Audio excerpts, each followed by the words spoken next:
knocking him over and ignoring his faint protest. Swerving round the counter, she sat down behind it, saying urgently as she did so, "Don't tell him I'm here. Oh, please, shut the door, and if they come asking, say you've not seen me." Albert stared at his uninvited guest. She was a small girl, shabbily dressed, with mousy hair straggling to her shoulders, and large brown eyes, which were now fixed appealingly on his face. "Don't let him get me," she hissed. "Oh, please, close the perishing door." Albert found himself obeying, but scarcely had his hand touched the latch when the door was thrust open from the outside, and two boys, red-faced and panting, tried to push past him, until the second of them, the taller of the two, grabbed his companion's arm. "She ain't here, Fred," he said, staring round the empty shop. "She must have gone next door." He turned to Albert. "Sorry, mister, it were a mistake. We're trying to catch a young thief what stole fruit off me uncle's stall." Albert opened his mouth to say that the girl who'd shot into his shop hadn't been carrying anything, then realised that to do so would give the game away. Instead, he scowled at the lads. "I don't believe a word of it. I reckon you hope to nick a few fags off my display," he said coldly. "Get out, the pair of you, and don't come back."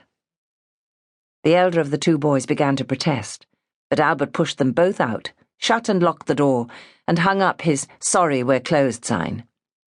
Then he walked over to the counter and looked down at the girl still crouching on the floor. "What's up?" he said bluntly. "Don't try telling me you're playing Relievio, because it won't wash. Those young fellas meant business." The girl stared anxiously up at him. "Have they gone? Or are they still hanging about outside?" she asked. "Suppose they're hiding somewhere, just waiting for me to come out.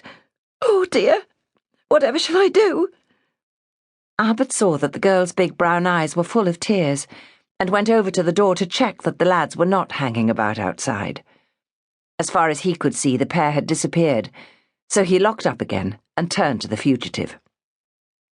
"They're not outside. The crowds are thinning, and if they had been hanging around, I'd have seen them," he said. "I'm going to make a cuppa in my flat. You can come up and tell me what's been going on while you drink it." The girl got to her feet with an anxious glance at the door, then followed Albert up the stairs and into his small, chilly kitchen, where he lit the gas and got out the scones. Then he raised his brows at his visitor. "Well, fire ahead," he said. The girl knuckled her eyes. "Well, to start at the very beginning, I was evacuated to a farm in Norfolk during the war, and Mrs. Bell, the farmer's wife, sent me a whole 10-shilling note through the post as a Christmas box. She said I was to spend it on whatever I liked, so I thought I'd spend it all on Gran because she's so good to me. I'd seen a little Christmas tree which only cost a bob, and then I saw, further along the same stall, a beautiful glass angel.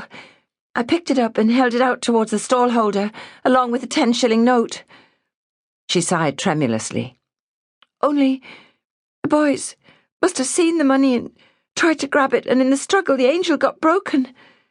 So then the stallholder tried to grab the note, saying I'd have to pay for the angel anyway, and the boys were still trying to get it away from me, so I hit out and ran like a rabbit."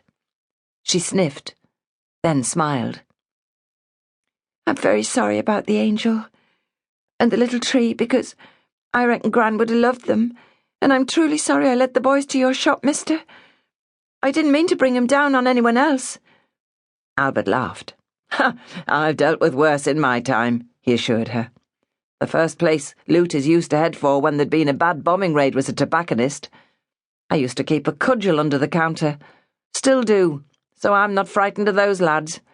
They won't come back, and they won't attack you a second time, not unless you go waving a purse full of money under their noses again." The girl murmured a protest, but then grinned. "It was just the 10-bob note," she said. "Well, that's one mistake I shan't make again." "Did you know either of the boys?" Albert asked. "Did they go to your school or live in the same neighbourhood? If so, maybe you ought to talk to the scuffers. It's bad enough."